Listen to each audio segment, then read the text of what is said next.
Shalom, my brothers. I wanted to jump on here real quick to talk about something that we're watching unfold again right before our eyes, but this time it's at the University of Michigan.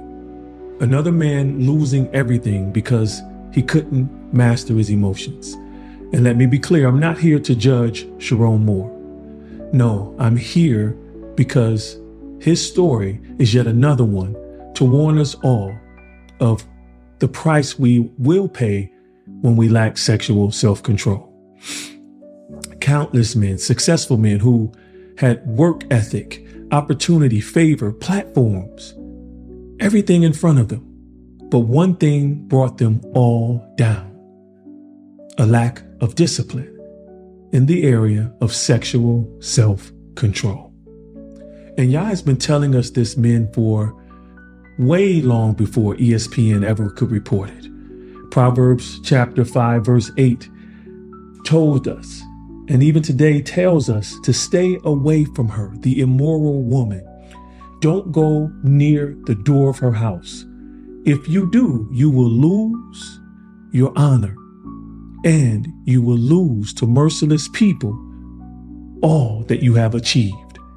And strangers will consume your wealth, and someone else will enjoy the fruit of your labor.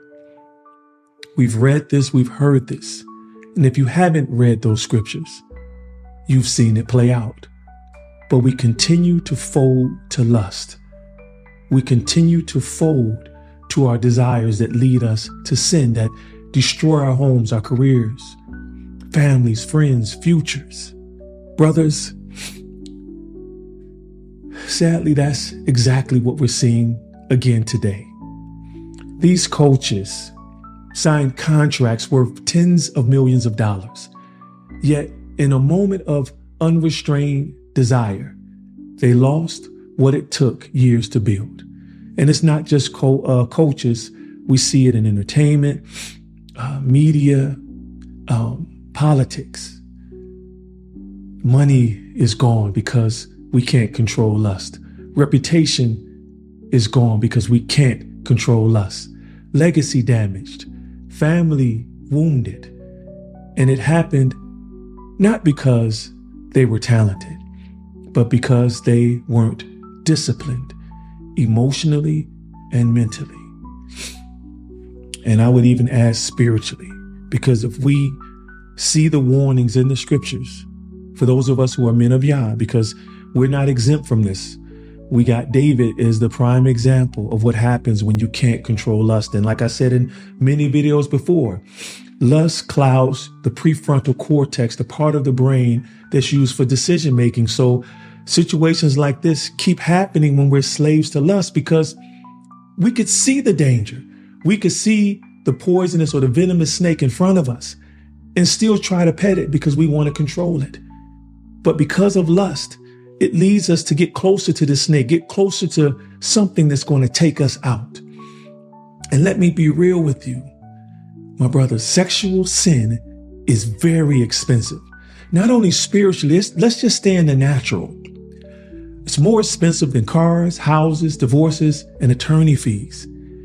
It costs a man his strength, his clarity, his peace, and in many cases, his purpose. We watched it happen to former Michigan State head coach, football coach, Mel Tucker. He lost a reported $95 million because he didn't master his emotions. And now, Sherrone Moore, a man at the height of opportunity, losing almost everything, my brothers, in less than 24 hours. And there's speculations around why he was arrested. And I don't want to share any of that because it's alleged and we don't know. So again, I'm not here to attack him, but here to awaken us to what keeps happening to our brothers when we do not control lust. Brothers, we have to stop assuming that our success will protect us. It will not. Success just gives temptation a louder knock at your door. Proverbs chapter 6, verse 26 makes it very clear. A man who goes to a whorish woman is reduced to a crust of bread. Reduced, my brothers, diminished, made small. That means you don't just lose money, you lose yourself. And it's also written in 1 Corinthians chapter 6, verse 18, that we must flee or run from sexual immorality, because every sin that a man does is outside of his body, but he who commits sexual immorality sins against his own body. One decision can shrink a man who was meant to be mighty.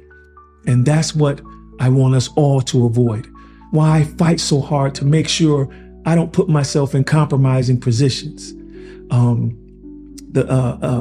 Make sure I'm not around or hire or be in positions where women who I sense are attracted to me, they can't be around. I have too much to lose, not just in the natural with my family and the ministry and the Cave of Adullam, the nonprofit, but spiritually. The Most High has too much riding on this broken vessel that he uses to bring glory to himself and to free many of you who are watching right now. And that's what I want us all to be vigilant about, because Yah created us to be comprehensive men who are not ruled by lust, but led by his wisdom, men who don't live reactive lives, but reflective ones. It has been said that a thinking man cannot be fooled. We must start practicing self-control, contemplating the decisions we make or the outcomes from them before we make them. And Proverbs chapter 7, verses 25 through 27 reads, "Don't let your hearts stray away toward her." And her or the woman in this passage is the adulteress, the immoral woman. Don't wander down her path, for she has ruined many, many strong men. She has slain many strong men. Her house is a road to the grave, and her bedroom is the den of death. Not weak men, strong men have folded to these type of women. Men with platforms, men with power, men with influence. Biblically, men with kingdoms.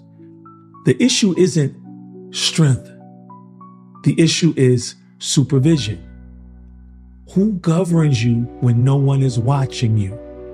For me, first and foremost, it's my fear and admiration of Yah the Most High and following the convictions of his Holy Spirit who is within me. Without that, I'm done. That's why I have to stay locked in. As Isaiah says, he who keeps his mind stayed on Yah or the Most High or the Lord Adonai, the Lord will keep him in perfect peace.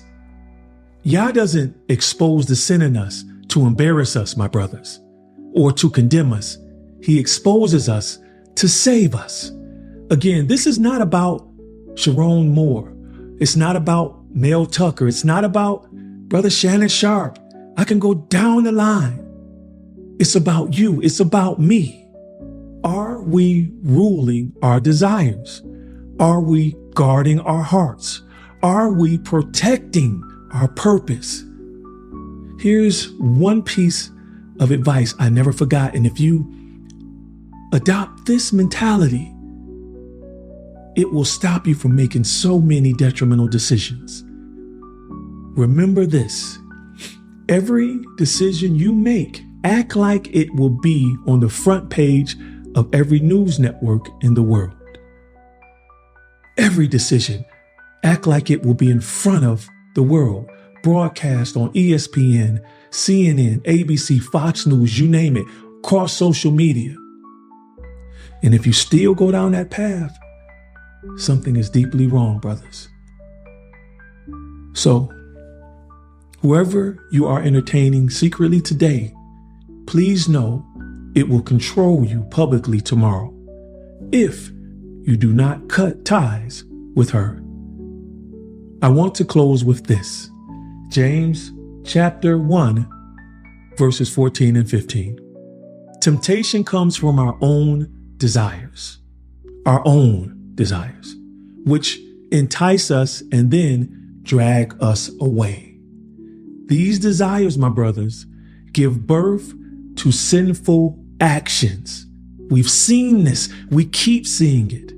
And when that sin is allowed to grow, to fester, it gives birth to death. Not physically in these cases, but we see what happens or the type of death a man can experience before he actually dies. So my brothers, let's walk in Yah's wisdom. Let's walk in the fear of Yah, which is written as the beginning of wisdom and knowledge. Let's lean not on our own understanding. Let's wean our souls and practice self-control. Let's walk as comprehensive men of Yah.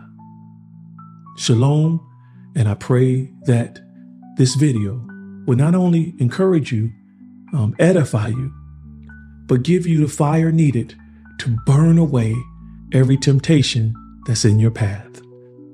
Shalom.